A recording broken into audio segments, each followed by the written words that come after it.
So we have given a man can complete a piece of work in 28 days, working 6 hours per day.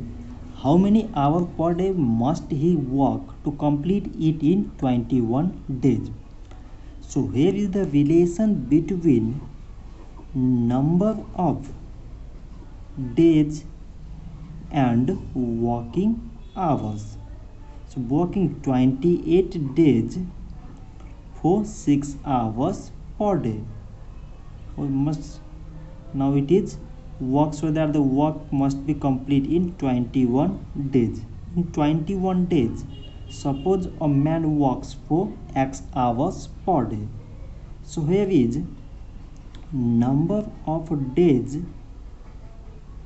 and hours are in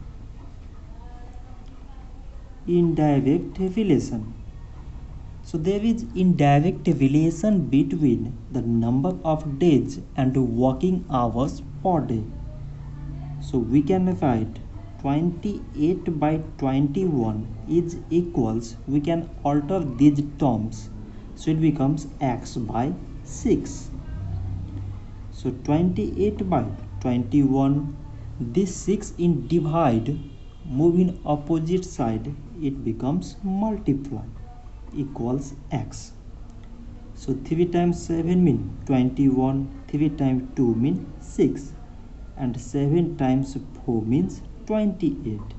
So x is equals to 4 times 2 mean 8.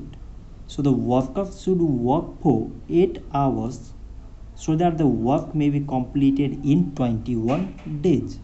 So this much for today, and thanks for watching.